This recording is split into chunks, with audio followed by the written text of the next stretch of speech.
Welcome to Dad Bods, Crab Cakes, and Sports, where husky middle-aged men share insight on the latest Baltimore sports news. From the bank to the yard and beyond, we're breaking down the Ravens, Orioles, Terps, and more. Baltimore's best sports podcast starts right now.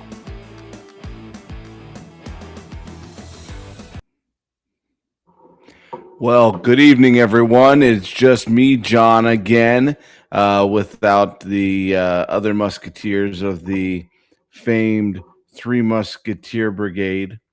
But I wanted to report back to the rest of our Orioles fans because I was at the game yesterday night and I watched all three games of this series fairly closely, and it just hurts. It really just hurts the way that the Orioles are playing baseball right now. And so, anyway, Mike and Jason are off doing their thing. I know Mike was playing a little golf down here in Florida over the week, and Jason's working hard and doing these things. So trying to get all three of us together at the same time lately has been a little bit of a chore. So I'm just going to hop on here tonight and go over a few things and share a few thoughts that I've had. And then Buster Olney put up a few things on his X tonight that I think really give us Orioles fans something to consider, something to really think about, and to say, is this ball club in the right direction, or what is going on here? And then I'll touch on the Ravens a little bit too. I didn't really prepare much for the Ravens, but there's been a few things going on with them. But I went, like I said, I went to the ball game last night.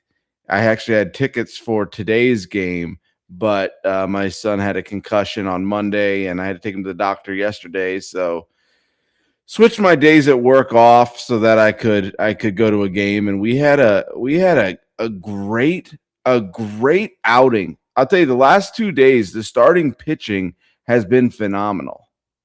Last night, Bradish was getting his. Traditionally, Bradish is a fastball slider type of pitcher, but last night he was getting everything working. He made a couple, first inning. He got two quick outs, and then the Rays tagged him for a run. But the thing that we've been talking about for so long is the Orioles starting pitching. What are they going to be able to do? Do we have a number one starter? Do we have these things that are going to make us a winning baseball team? And, we need starters who can go 5, 6, 7 innings on a consistent basis every single night, who can mix pitches up, who can change speeds, who can do all of the little things that are necessary to be a high-quality major league starting pitcher. And last 2 nights, we've done that. We've done that. I mean, tonight's game, Nunez in the bullpen, or this afternoon's game, I should say, Nunez in the bullpen blew it. But, last night, you had Bradish gave us a quality start. What was it? 5 and 2/3 innings. So not quite a quality start. A quality start, I think, is 6 innings. But I mean, he looked good. He changed speeds. He did the things that needed to be done, and he had the Rays off balance for a majority of the night. But other than Taylor Ward's lead off home run, we just couldn't muster any offense. We got a couple stolen bases. We got a couple other things going on, but just for the whole game, you just sit there and you're just watching, and there's just no offense.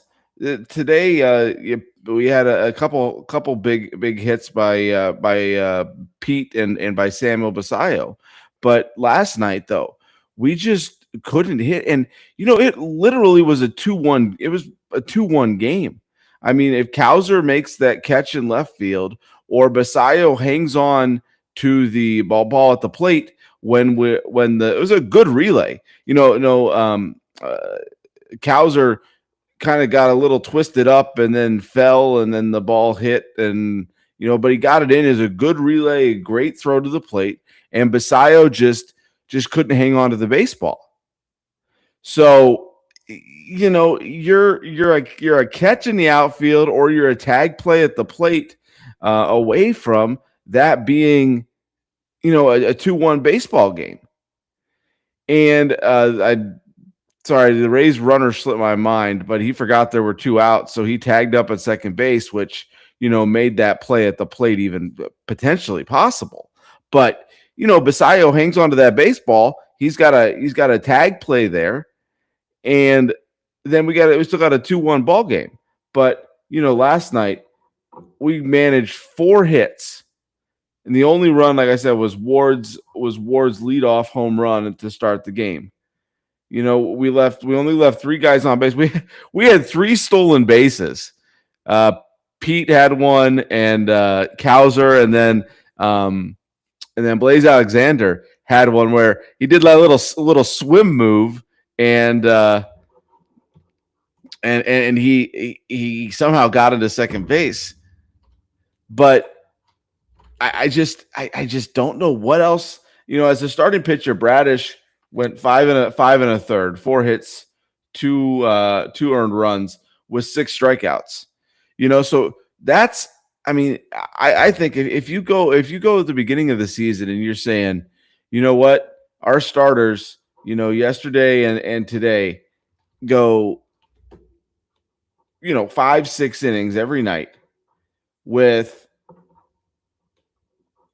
5-6 innings a night, giving up 2 or less runs, you're going to be very happy with that. You're going to win a ton of baseball games, except with the Baltimore Orioles this season. I see a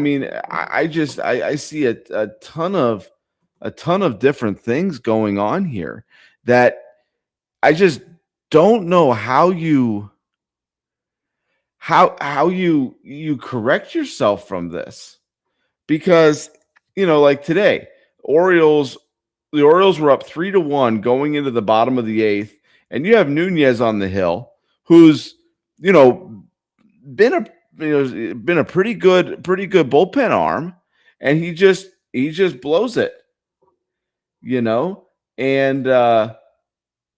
today the bats came a little bit more alive. We had the 2 homers, Pete and Samuel Basayo, like I said before. 9 hits, 3 runs, no errors. We played pretty decent defense, but I'm looking here. We leave 9 runners on base. 9 runners on base. And we waste a quality start. And even Monday's game was a total blowout. But it wasn't as bad. I heard on Locked On Orioles right after the game. They were saying it was not as bad as what the scoreboard showed, because we had done well for a number of innings, and then after that it just kind of falls apart. If not for the second inning, Rogers was doing okay, but it just, this offense just has to come through at some point in time. And, we're starting to get the guys back from injury. Westberg obviously is out for the season with Tommy John. And that's something that I find kind of unusual is, they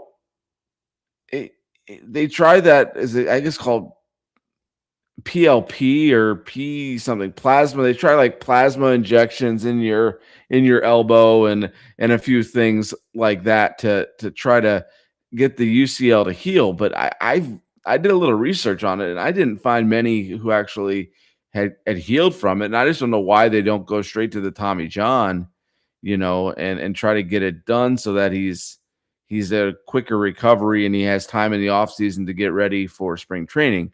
But What it sounds like, though, what I had heard was that he's going to get the Tommy John surgery, and he should be ready by the time spring training comes around. So we'll have to see. But last night we got back Jackson Holiday. They pinch hit for him. I believe it was the eighth inning.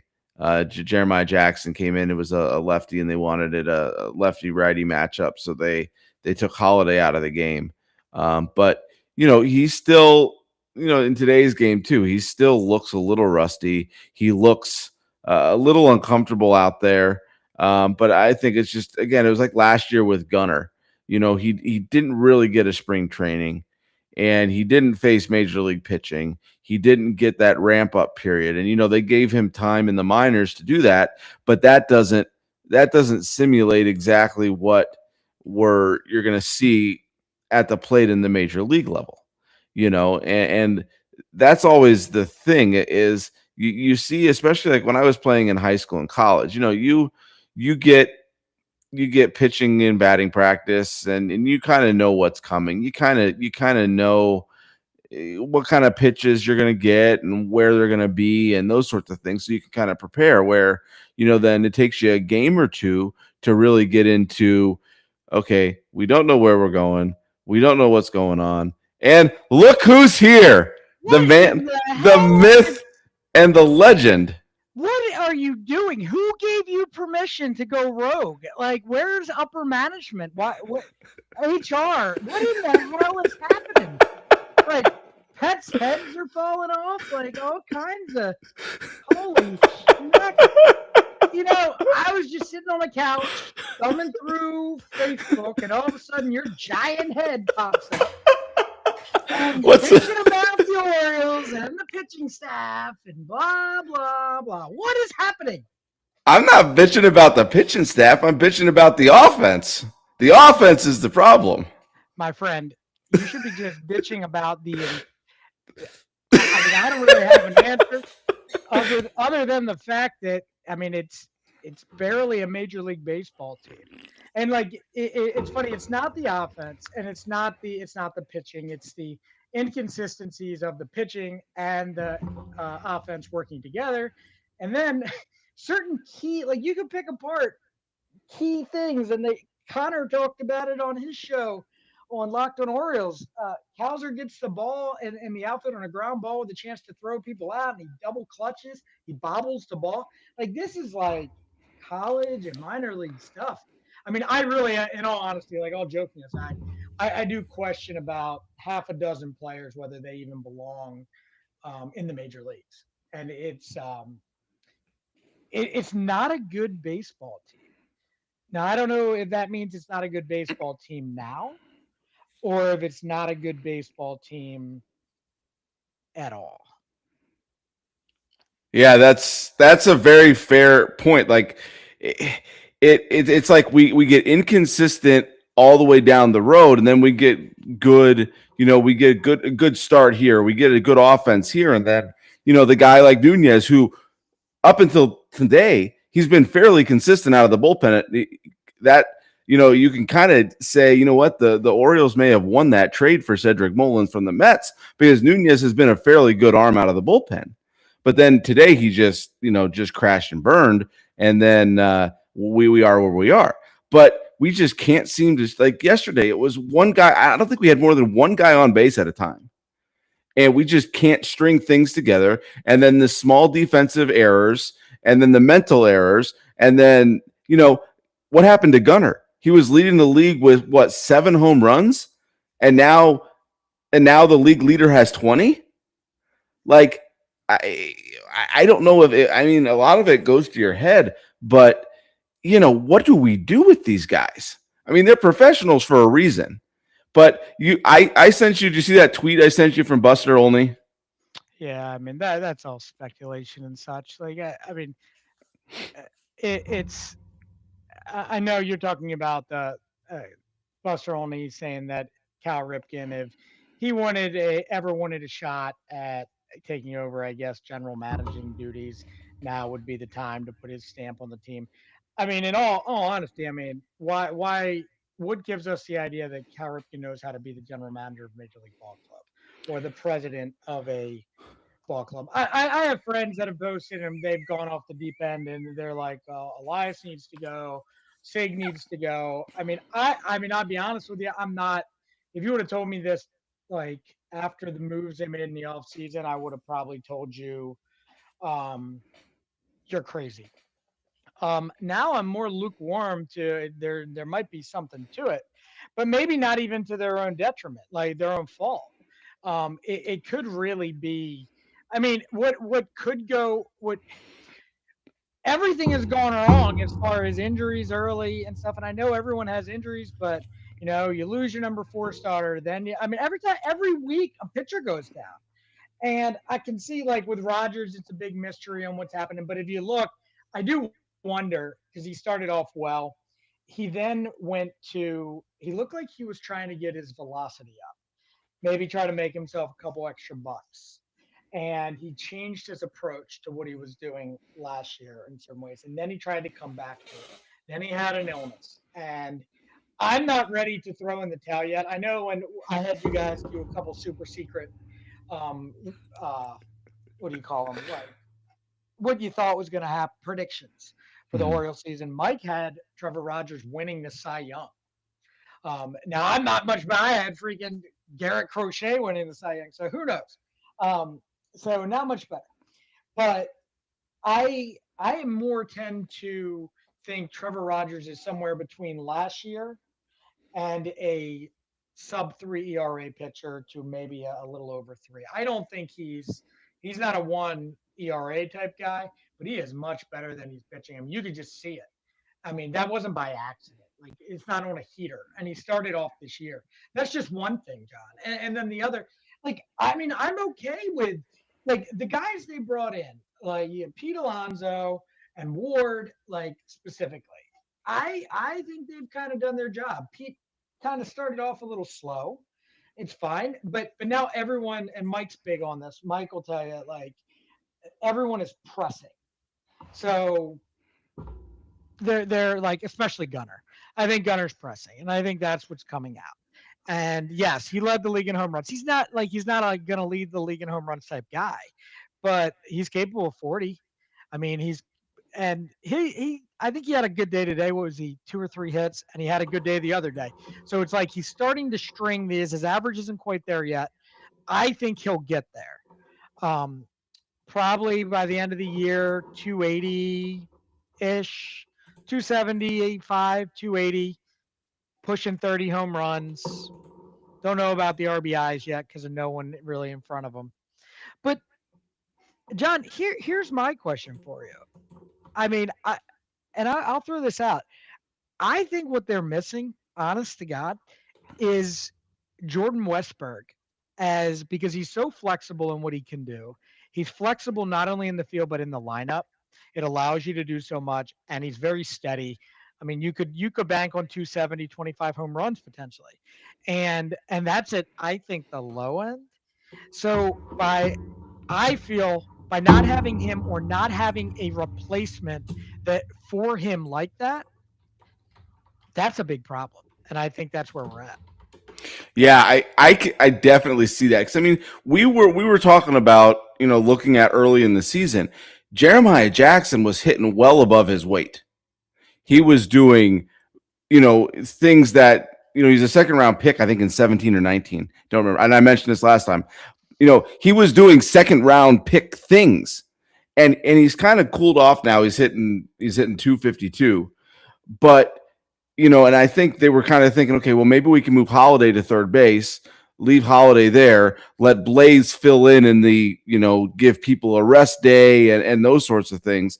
But I think when you're in this position where you're like looking through your lineup and Jeremiah Jackson is having,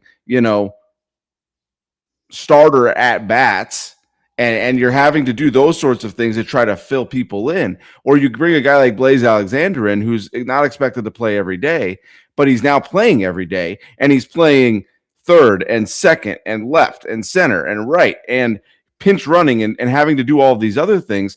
I think, what they thought going into the season in terms of personnel is completely different. And now they're having Craig Abernathy is having to learn on the fly and adjust these things, But the other thing that I was looking at was Ben McDonald said this after the game today. He said, you either do or you don't. And right now the Orioles don't. They're not doing it, and they're not playing well now. That's the bottom line. They're just not doing everything that needs to be done on a daily basis to win baseball games. They're doing this, and they're not doing that. Or they're doing that, and they're not doing this. And if you do that, you ain't going to win many ball games. And it's not, missing your closer. It's not missing this, that, or the other. It's you either score a ton of runs and get good pitching, or you get good pitching and no runs. Right. And that's kind of what I led off with. It's like you're getting one, not the other. And then you turn it over to the bullpen. One night it's great. The next night it's not so great. I don't know, man. I'm actually, what my concern really is like the fact that I'm not so sure Colton Cowser is what everyone thought he was, and I was one of his biggest backers. I'm not so sure Colby Mayo is a Major League Baseball player at this point that everyone thought he was. And here's the thing, there is no one on the farm anywhere close to being ready. So this is where Elias might have to speak on this. He held on to all these prospects. They weren't able to develop them past AAA. I mean, but besides Gunnar, and I guess Adley, but Adley was a number 1 draft pick. Everyone knew he was the number 1 pick. So everyone knew that was going to be hard to miss. But besides Gunnar, give me another Major League bat. I mean, Westberg. I mean, besides Gunnar and Westberg, that's it. They haven't been able to raise any of these other guys up there to do it. And because of that, unless you're going to have a payroll of beyond the Dodgers, you can't buy every offensive player out there. You got to have hits. And I don't know where they've hit on this team. I think Blaze Alexander's a great move. He's great for this team as a utility infielder and outfielder. Perfect. Let him play 3 or 4 times a week, 3 times a week. That's great. And then then you pencil Holiday in there. You just let him play every day until you find out if he's one of those Major League players. I happen to think he is. I mean, again, I think I've seen enough Kobe Mayo at bats to I'm not so sure about Cowser. So this is what you have. And if you can't get it, yeah, I mean, he's right. You either do or you don't, and they're not doing it. But I don't know if they are.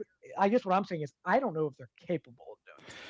Well, what I saw a tweet the other day, and I don't know if this was ever confirmed or not, but there was 2 years ago, there was a Holiday Mayo Cowser for Skubal trade. And they were all like, no, you don't give Mayo and Cowser up and Jackson Holiday for Skubal.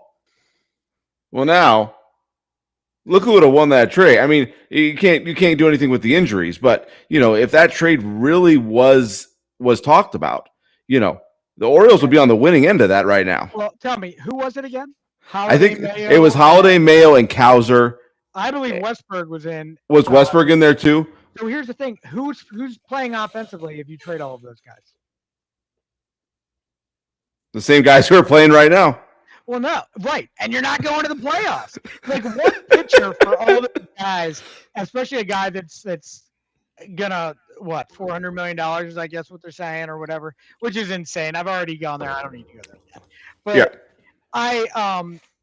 Plus there was no validity to that rumor. The Tigers were listening to offers, and there were some really. I mean, everyone tells you that a team had something, they should have done it. But there was no validity to it. No one came out and said that they were interested. Then they held on to him. Then they made the playoffs last 2 years. So did they really want to trade him, or are they just kind of waiting to see what happened with the team? It doesn't look like they're going to sign him back. So it's a whole nother thing. But here's why are you on here? What did you decide to do? Is this your therapy, or did your wife kick you out to the other room and say, just do something, get away from me, I have to fold laundry, or I gotta do something without you?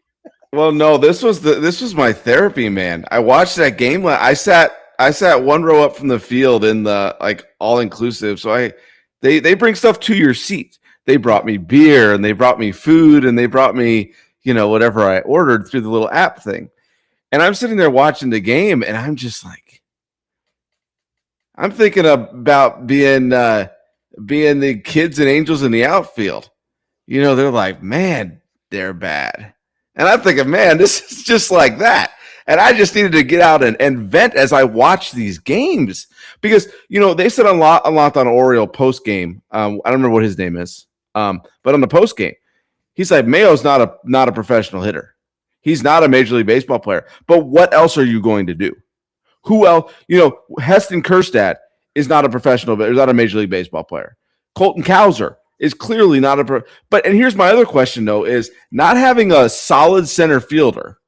How much does that contribute to to Cowser's demise out there? Because Mullins was not what did Connor say? He wasn't above average defensively or something, but he was at least a solid, steady guy out there. And now you're moving Cowser from right to center to left, back and forth, and all around. And he just like that play last night. Is it a difficult play? Absolutely. But you're a Major League Baseball player. You're supposed to make the difficult plays, But I mean, I'll tell you the one thing I have been impressed with though is how good defensively Alonso's been at first base. Yeah, he's made gold glove caliber defense. Oh, absolutely. I'm like, man, I wish all polar bears were like that. Polar bears they're scary. Yeah. I mean, look, man, I don't feel good. But see, the funny thing is they're in this because the American League is a disaster. They're a dumpster fire. So it's like everyone's in it, right? I mean, so I don't know what they're going to do. I really wish I don't have a solution at this point. I do think that there are some very intriguing pieces in the bullpen, which are nice. I'm not ready to give up on Shane Baz yet. I know I was pounding the desk like, hey, it's too early for any of that. But I will tell you, it might be time to start looking a different area in the pitching coach department. Don't be surprised. I'm not saying that it's going to happen. I'm just saying don't be surprised if that's one of the first dominoes to fall at some point. And they're like, all right, we need something different. Something's not consistent enough. But I don't even know if that's the answer. Maybe it's just like a sporadic move or some nonsense. But I don't know. Well, I do want to say, hold on. I do want to say that Mike is listening to this. Mike, I'm sorry. I didn't know what was happening. I didn't know that this crazy fella was hopping on here and doing this. And we as parents, we can't let the children run the asylum, Mike. So I had to get on here and make sure everything was in order, at least for a couple of minutes. I'm waiting on a delivery. I ordered a quarter heifer. So I have a cow coming. Oh yeah, I bought a quarter cow. And the front or the back? I don't remember. I get all I know is I get lots of ground beef and I get lots of steaks, and it's definitely worth it. It's all prime. It's from a farm that we get all of our groceries from now. So we have gone completely rogue in that department. So all organic, all farm for us. So if I do get the delivery, I'm gonna have to run. Well, we've been doing Butcher Box. I've been basically all protein. I'm up to like 220, but my body fat index is down to like 17. Oh, that's fabulous. So I lost like 40 pounds, but I've gained like 20 some back in muscle and stuff. So we just got our blood work back. If you guys remember this last year, I got all my blood work to find out what I was deficient in and whatnot. And last year, I was 43 years old at the time that I got it. And it said I was 42.3 years old. So I was under that. I have now, after a year of eating all of my own foods that we make, taking care of ourselves, I am now 38.9 years old biologically. So you're still older than me. Yeah, I am. But I can't help that. My wife. So my wife is 29 years old. She's Forgive me, wife. But she is the same age as me, but she is 29 years old biologically. It's insane. I saw it on her face. I saw it on Facebook or something. She was bragging about you or something, or Me? maybe. Oh, yeah, it must have been someone else. Must have been someone else. Couldn't have been my wife. Just kidding. Just Yeah. kidding. Okay, so wait, before I do have to go, what else you got? What else were you talking about? Like what else are you following? Like Well, I was just talking about the Orioles and how it's going to be so nice. I was going to talk. What I was going to touch on next was how nice it's going to be that the new Rays Stadium is going to be like much closer to me, so I don't have to drive 2 hours to go to the ball game, and it's right by the airport, and it's in a much better location. But then I was also going to just kind of touch on the Ravens because there's some bright spots. Like I'm about over baseball. And then Jason, do you like these? yes, I actually do. I mean, I don't like flat brim hats, so I will never wear a flat brim hat. But I do like this symbol. It's actually kind of cool. Well, and then on the inside, there's bricks, Oh, nice. and then it's green, and I do. have like a matching shirt. Look at you, fancy pants. Yeah, the kids were excited because they weren't sold out of Gunnar Henderson jerseys yet. They sell out of Gunnar Henderson jerseys like really fast. So the day they came out, I bought them a Gunnar Henderson t-shirt, and they were thrilled to death. Let me give you something to stew on before we talk about the Ravens. What if the Orioles were to? Ooh, this is a good one. What if they realize that this thing needs to get blown up? And what if Gunnar Henderson ends up getting traded? Do you know? I would rather see Gunnar traded than Adley. I think Adley's a more valuable piece to this pie. Like I've been to Adley, I've always said this. Adley's either going to prove to be Adley or he's going to prove to be Jason Varitek. There's going to be a point in time where he's going to be one or the other. And the way he's played this year, both defensively, but then also with some timely hitting and things, he's getting back to that all-star form. And I think that it's much easier to find an everyday shortstop than it is going to be to find a all-star catcher like that. Perfect. Now, let me tell you why that's a bad idea. Okay. Because clearly we are having a terrible time. The Orioles are having a terrible time developing their own talent in the minor leagues. So what makes you think if they trade for half a dozen minor league players on the verge, like top prospects, they'll be able to get them through? Stew on that. We'll talk about that the next time we all get together, if that ever happens. I mean, I know life gets in the way, everyone. We'd like to generate a schedule here shortly. We'll have to be in negotiations when we can all speak on it. But, speak with my agent. She's sleeping right now. God. Mine is not. And the only reason he's still awake is because he's waiting on the cow. But anyway, I digress. Oh, that's funny. Ravens. If anyone's paying attention, what they're doing, tell me what you've noticed. Just tell me what you've noticed about what this team is doing. Just give me, what do you think I'm going to say based on what Mike and I have said about this team? Well, they fixed a big spot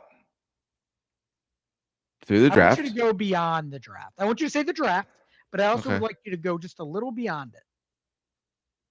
What have you noticed? I don't know. They haven't done anything like huge to secure their lines. They brought. I don't think enough because we don't know about Matabike unless they know something about Mata. Like I said this on the draft show I did. They know something about Matabike we don't know. But if there's no Matabike in there, Calais, I love seeing Calais. I love Calais because he is a veteran force and a 6'9", behemoth. But I don't know if they did enough to shore up that offensive line. I mean, they got a guard, but Simpson at the right guard. I mean, is that enough? What did you need going in? You needed 3 offensive linemen. They got 2. Now, the jury's out on whether or not one of these guys is going to be a center, or whether they'll make a trade. I tend to think that they're happy with what they have in. I mean, they brought in one of the best offensive line coaches in football from the Falcons. So for him, he might have kind of, no, I can work with these centers. They can figure that out. As long as you could get an average center, you can address it next year. But give me an average center. Doesn't need to be anything crazy. They took care of the guard position. I think. I think Simpson is an underrated move. I think that's going to help. And the what they got in the draft on the other side, I mean that's a win. So what we said, Mike and I were pounding the desk for the trenches, probably me more than anyone. But if you watch what they're doing defensively on the defensive end, it looks kind of Seahawkish because they're trying to get to the quarterback by any means necessary. More important, they're trying to get to the quarterback with the line and not just having to blitz every time down and leaving guys on islands. That's why the Seahawks won the Super Bowl. Okay, get to the quarterback with 4. It's why if Houston had a consistent enough offense, they would have won the Super Bowl hands down. They were my pick to win the Super Bowl. It's that defensive line is causes disaster, and that's what you want, right? So, and then you can allow your linebackers to go to work. You can allow Hamilton to run around, do all his crazy stuff. And, I think there's a couple sleeper moves they made in the secondary. So I like what they're doing. And it's going to be really hard for me not to compare this to the Seahawks with Minter and with McDonald.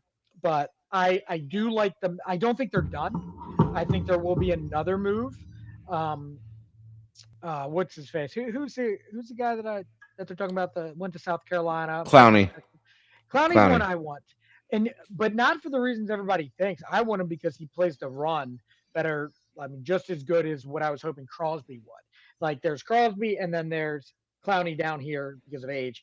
I'll take that, and he doesn't have to play every down. He'll be more effective. So I was going to ask you guys this next time we all got together, but what is are you happy? Are you happier that they got their draft pick, or would you have preferred to have given up that draft pick and gotten Crosby?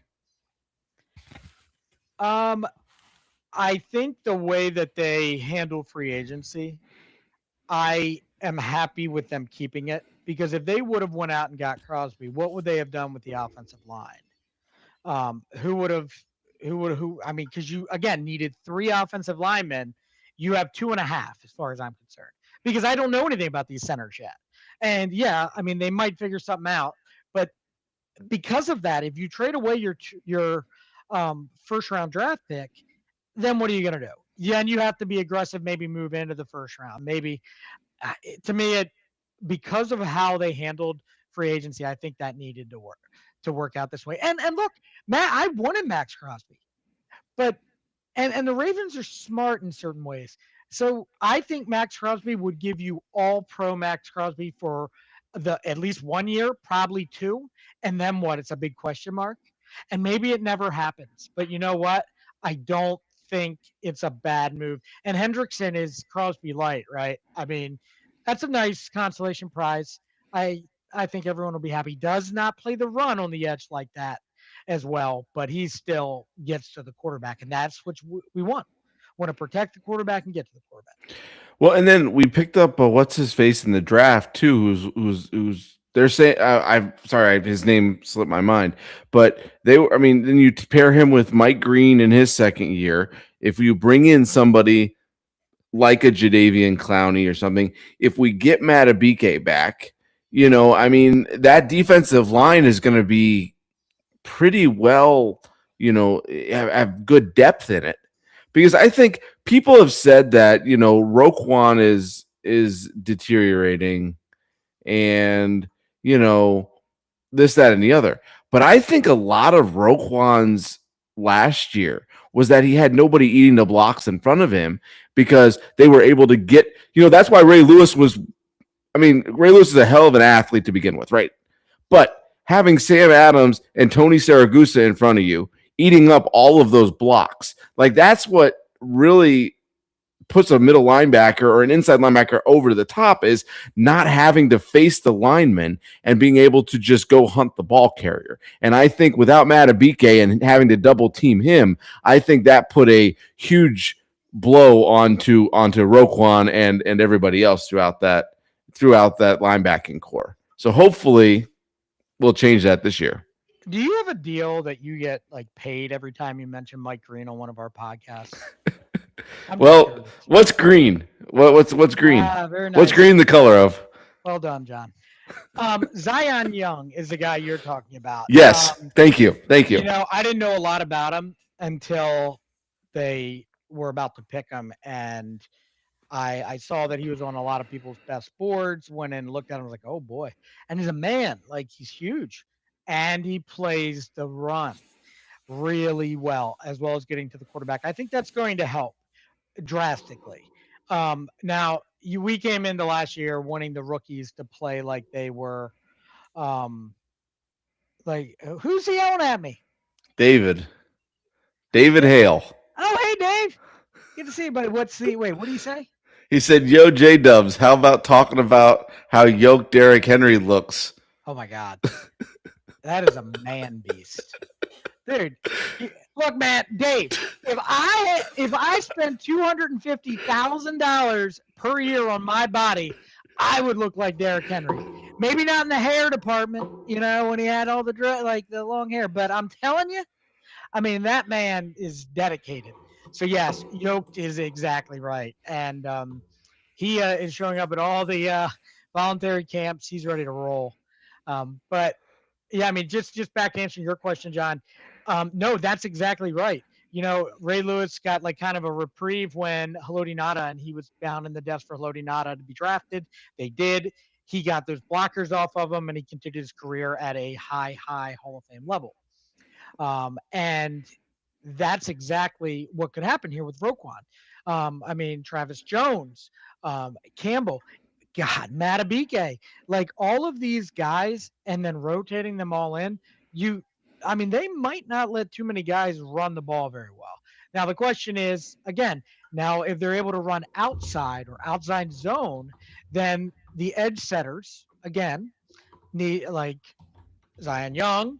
If they're willing to make another move, those are when those guys come into it. But yes, I'm very happy with those moves. And yes, good point on the Roquan thing. And also Hamilton. Hamilton's undersized to play that linebacker position when he comes in. So you got to keep the blockers off of him. Well, and then we got which show was it on? I don't remember which show it was on, but the one running back we drafted, he's like six. He's about the Adam Randall. Adam Randall. Yes. Thank you. Adam Randall, you know, I mean, if he's going to be there, they're like, he's like Derrick Henry, just a little bit different, Right. you know? So if you could, I mean, think about that. If you have, you know, I was kind of disappointed that Keaton left, but I guess they didn't make him an offer. They didn't want to keep him around. They just didn't feel the need to, because he's not that great of a pass blocker. He's the thing. If you can't pass block as a running back, I mean, you're not. I mean, the best pass blocker on the team is Justice Hill, so yeah, that's why he gets play. And you know, he's kind of a spark plug when he gets in there. So I mean, I'm actually surprised. Like, obviously, there are people in that locker room that see that and wanted him, and that it wasn't like a hardball move again to yank him out and go with him. So it's to me, that's I think they gave him 2 contracts so far, and he's worth every penny. So Adam Randall, yes, good move, because I don't know how much he'll play, and that's okay. I hope he doesn't play at all because of Derrick Henry. You know, it's like, but Derrick Henry is going to – what happened last year with this Keaton Mitchell over Derrick Henry thing, like, who cares? Just give the ball to the man until he needs a breather and then switch it up. And, again, you have one of the most athletic quarterbacks of all time back there, and hopefully can figure things out.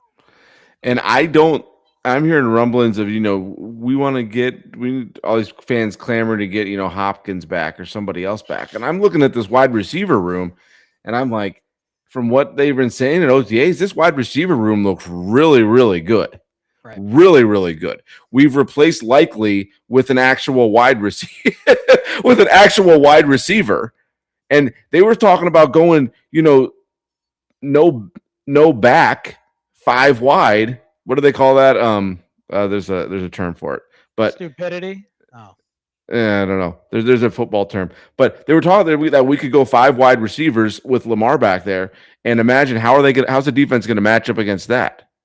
I mean, you'll just you'll just blitz and hope that he gets rid of the offensively. You're hoping he gets rid of the ball quickly, Mm-hmm. but you can't. If you don't have protection back there, and I mean, let's be honest, I'm not so sure Lamar is the Lamar of old as far as being able to run like you did, but that's okay. You don't have to be. Half of Lamar is still dangerous, right? So, receiver wise, I mean, Hopkins is great if you want to bring him in. I don't know if someone gets hurt, but you bring him in as a leader, somebody like that to help the younger guys. Bateman, I mean, to me, could be a trade candidate. If you think you can get something back for him. Cowboys have been sniffing around there for a few years. Maybe somebody else. That's what I was about to say. Who said that, Dave? Dave. Wow. Yeah, there's Walker, man. I am a big fan. He was one of my guys to watch out for this year. And he kind of broke through. I think every pass he caught was damn near a touchdown. So that was fun. Yes, that is. So he's your 4, your 3, depending on lane and and Surratt. I mean, Surratt to me, and you know who we're forgetting about, who I think could be like a sleeper. I don't know how they're going to use him because of his size. Is the kick returner DeAndre? The guy from Colorado. Starts with a W. Is it Westfall? Wester. I don't know why I can't remember. DeAndre Wester. So big on him, I can't remember his name. DeAndre Wester. I think he will play a part on this team before all said and done. But yeah, there's a lot that you can do with this. So it's going to be interesting. I think new life. I again was not a huge fan of getting rid of Harbaugh, but new life, looking at things differently, having a defensive minded coach, with bringing in guys that are well looked after in the league on your coaching staff. And to me, I mean, I'm excited. I'm not ready for baseball season to be over yet, John. It's not even June 1st yet. So everyone calm down. Crazier things have happened. I don't think Alvarez is getting fired. I don't think Elias is getting fired yet. But it could go one way or another here. So here's the thing. Only 2% of the teams. Let's see. What is this? I just saw this. Only 2% of the teams who have 29 losses before June 1st have made the playoffs. 13% have finished above 500, and the rest have had over 100 losses. But you got to be careful with some of those numbers there because they did expand the playoffs a few years back. So if you're looking at historical data, it's tough to do that when you're allowing more teams into the playoffs than you did previously. So I'm not going to get too caught up on that yet because, again, like this has happened before and a team goes and wins 9 out of 10. Then the next time out, they win 6 out of 10. And all of a sudden, things are a lot different than they were before. So I'm willing to be patient for a little while longer, but I'm also realistic. And it's a little unsettling just because it's not a good brand of baseball. So, my cow is here. Listen, John, you're doing an awesome job. Thanks for doing this. We'll all have to get together soon and get back on here. It was too much fun. Dave, I love you. Thanks for tuning in. John, you keep on keeping on. Yes, sir. All right, buddy. All right, bud. We'll see you. Well, it was good to see Jason. Glad he could come on for a little while. He had a cow that he had to go catch or go pick up off his front porch or something. So, but anyway, I think we've got mostly everything covered here. But I just, in my opinion, Baltimore is a very interesting place because it's like the fans kind of go in shades and go up and down, and then all of a sudden the O's start losing. It's football season already, and so we'll see what happens. But I think the Orioles, the pitching coach just they got to figure something out with this pitching staff to get this pitching staff to just continue to put good games together. But then, once we get back to full strength minus Westberg, well, what is his offense going to do? Because then, I mean, that's going to be the end game there. But anyway, thanks everyone for joining us tonight. Thank you, Jason, for hopping on. It was great to see you. We've been friends for a long time, and we have a lot of fun. So for me and Jason, follow us on Facebook and Instagram, but then also please like, subscribe, and auto download our stuff on anywhere you get your podcast. It helps us move up the charts, and it really helps get us out there to people. And Dave's got another question. Got a question on basketball. What do you think the Wizards are going to do? I don't know. I don't really follow the NBA that closely. I think Wizards are going to take their wands and turn people into frogs and things like that. I don't know about the basketball team. But anyway, yeah, we're on all the social media sites and YouTube, Facebook, Instagram. Like, share, follow, subscribe, and auto download, because that'll help us to spread the good word about sports and dads and Jason's healthy eating habits. Jason's been doing really good at the healthy eating. I've been trying to copy some of that, but sometimes it's just hard to not go run through the drive-thru and grab a burger or something. But Jason's really good at that, though. Cooking all his own food and making his own mayonnaise and all those kinds of things. But I'm John Lanchcraner. Thank you all for watching tonight. And everybody stay safe. Have a good evening. Good day.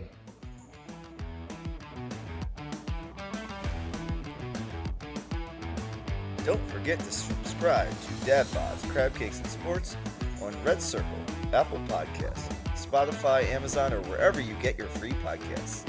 And while you're at it, leave us a review. It really helps us out. We're trying to spread the good word about Baltimore sports far and wide. Follow us on social media for more behind-the-scenes actions, memes, and bad sports takes. You can find us at Dad Bods, Crab Cakes, and Sports on Instagram, and Dad Bods, Crab Cakes, and Sports on our Facebook page. Until next time, keep rocking those dad bods, eating those crab cakes, and never miss the game.